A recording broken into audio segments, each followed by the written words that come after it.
요즘 수확이 한창인 농산물이 있습니다. 바로 이 부지깽이 나물인데요. 부지깽이는 울릉도 특산물인데 철분도 많고 미네랄도 많고 향도 독특해요. 그리고 식감도 좋아요. 이게. 잎 색깔이 진하면서 부드러울수록 맛과 향이 좋은데요. 데치면 식감도 뛰어나 미식가들의 사랑을 받는 나물이죠. 아랫부분은 억세서 나물로 먹을 수 있는 건 부드러운 윗줄기와 잎. 그래서 수확할 때 신경을 많이 쓴다는데요. 기계로 베면은 센 거 막 들어가잖아. 이 줄기 이런 게. 그러니까 맛으로 보면 좀 기계로 베면은 좋은데 이제 소비자들은 부드러운 걸 원하잖아요. 그러니까 좀 부드럽게 해주기 위해서 손으로 베면 빳빳하잖아. 만져봐. 그러면 요거로 요거 빼면 못 먹는 거야. 이거 볼게.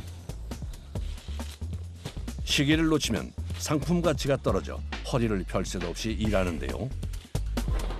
수확이 끝나면 하우스 인근에 위치한 창고로 가져가 모아줍니다. 이른 아침부터 작업을 시작한 덕분에 하우스 한 동에서 수확한 양이 상당합니다. 그런데 갑자기 부지깽이 나물에 조금씩 물을 뿌려줍니다. 나물을 저장하기 위해서 공기가 잘 돌아가고 살리는 거예요. 그냥 갖다 막 퍼놓으면은 차가운 공기가 안 들어가 저온이 적게 된다는 거지. 뜨거운 하우스 안에서 수확하다 보니 나물의 열기가 스며들어 온도를 낮추기 위한 조치군요. 그 사이 모인 사람들, 보호 장비를 착용하는데 무슨 일을 하려는 걸까요?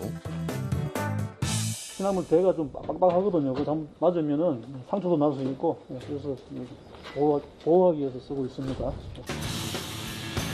부지깽이 나물은 단연생 식물로 관리만 잘하면 계속 수확이 가능한데요. 그러기 위해선 1년에 한 번, 이 시기가 중요합니다.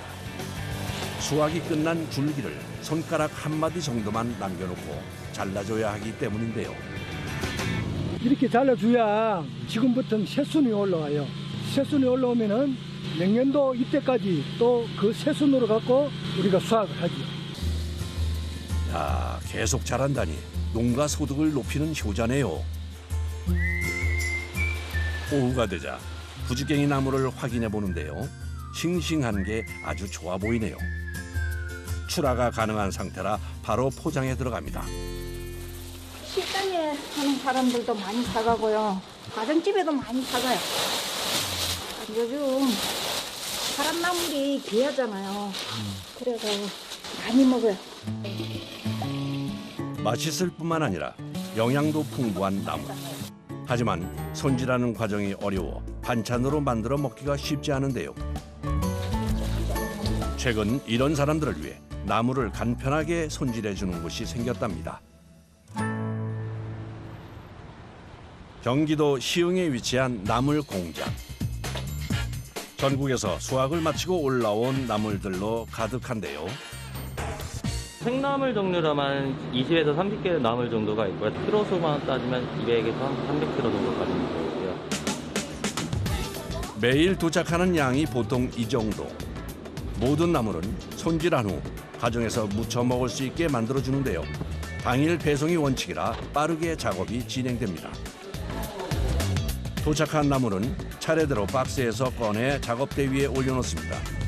이렇게 보니 요즘 제철인 고추잎, 곰치, 호박잎, 얼갈이 배추 등 싱싱한 나물이 여기 다 모였네요. 산지에서 막 올라온 부지깽이 나물도 이곳에 왔네요. 손질은 따로 안 하는군요. 약간 지저분한 거 있으면 골라내면서 하거든요. 깨끗해가지고 그렇게 따로 안 다듬어도 될 것 같아요. 이런 경우 소분해서 바로 포장해 줍니다. 하지만 대부분의 나물은 다듬을 게 많은데요. 이거 고추나무.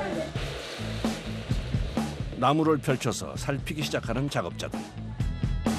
줄기와 이파리를 꼼꼼하게 보면서 먹지 못하는 부분과 먹을 수 있는 부분으로 나눠줍니다. 이 과정을 전철이라고 부르는데요.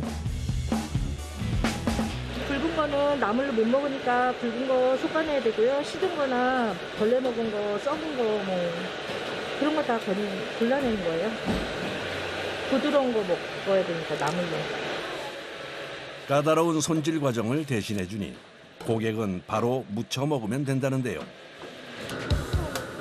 종류에 따라 손질 방법과 시간이 다 다른데 베테랑 작업자도 어려운 나물이 있답니다. 다듬으실 때 가장 좀 손이 많이 가는 나무는 어떤 거예요? 이런 거죠. 꽃잎이죠. 다 잘라줘야 되잖아요. 다 익힌 처리하는 시간이 오래 걸리잖아요. 꽃잎 같은 거, 호박잎 같은 거 시간이 많이 가요. 잘라주는 거예요. 이 과정에서 나물의 10%는 버려진답니다. 손질하는 거 싫어하는 사람도 있잖아요. 왜 그럴까요? 귀찮으니까 그렇겠죠. 집에서 나물 드셔주세요. 가끔씩 해먹죠. 막. 안 먹어요, 안 먹어. 뭐라고요? 나물을 많이 보니까 네. 나물 안 먹어. 깔끔하게 손질이 끝난 나물은 지체 없이 포장하는데요. 다양하게 맛볼 수 있도록 소포장으로 나가고 있습니다. 이렇게 해서 이제 나가는 거예요. 소비자들한테. 이게 끝이에요. 곧이어 또 다른 나물이 작업장으로 들이닥칩니다.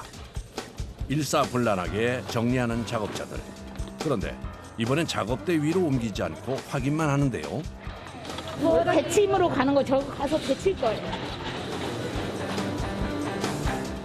손질이 끝난 나물이라도 잘못 데치면 요리를 망치게 되죠.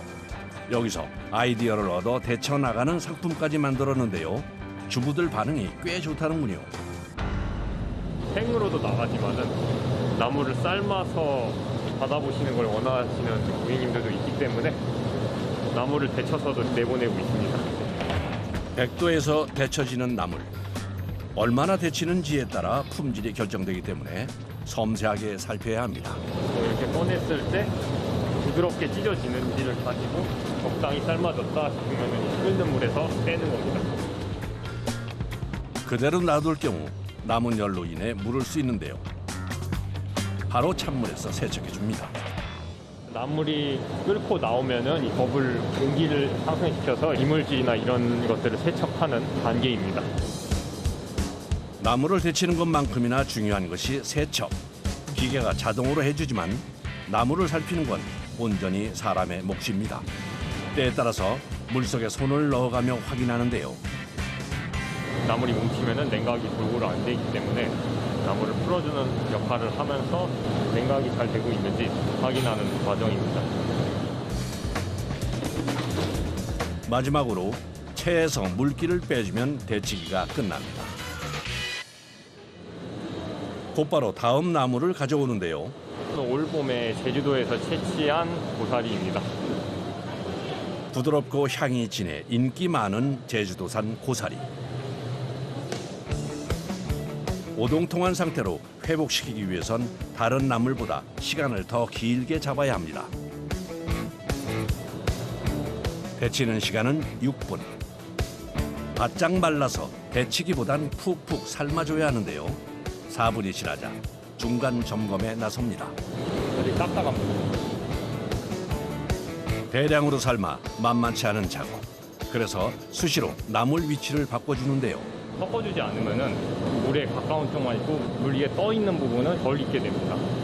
그것을 방지하기 위해서 섞어줘야 됩니다. 수시로 체크한 덕분에 적당하게 잘 삶아진 고사리. 역시 찬물로 세척해 맛과 식감을 살려줍니다. 최상의 나물을 만들기 위해선 무엇보다 데치는 시간이 중요한데요. 나물에 따라 짧게는 10초, 길게는 10분 넘게 데쳐줘야 합니다. 이제 남은 과정은 선별과 포장. 생나물과 똑같이 손질해도 젖은 이파리가 달라붙어 쉽지 않은데요. 생할 때는 이게 부드러운데 삶고 나오면 또 질기는 게 있어요. 벌러지도 있나 보고 없인 거 있으면 또 골라내고. 그러다 보니 부지깽이 나물처럼 이파리가 작고 얇은 나물은 더 오래 걸릴 수밖에 없습니다. 인내심을 요하는 작업이죠. 이제 상태를 보고 좀 부드럽다 그러면은 손질 안 하고 또 이렇게 부지깽이라는 나물인데요. 이파리는 되게 얇고 부드러운데 줄기는 굉장히 나무 같아요. 거의 이런 건 다 잘라줘야 돼요. 억세서. 힘들지만 고객이 받았을 때 이물질이 남아있지 않도록 세세히 살핍니다. 만드는 이에 정성이 담겼는데요. 그 자리에서 이제 몇 시간 동안 이렇게 손질한다는 게 쉬운 일은 아닌데 식탁이 올라가면 이렇게 깔끔하고 좀 안전한 먹거리였으면 해서 그냥 보낼 때 깨끗한 거 보내주면 좋잖아요. 이제 받으셨을 때 헹궈서 바로 요리해서 드실 수 있으니까. 손질 나물과 데친 나물이 바쁜 주부들 사이에서 입소문을 타면서 택배 양도 많아졌습니다. 보통 200~300개 정도는 평균적으로 하고요. 예, 좀 더 많이 주문 받을 때는 그 이상도 하고 그래요. 간편식 나물을 즐길 수 있기까지 작업자의 노고가 있었음을 잊지 말아야겠습니다.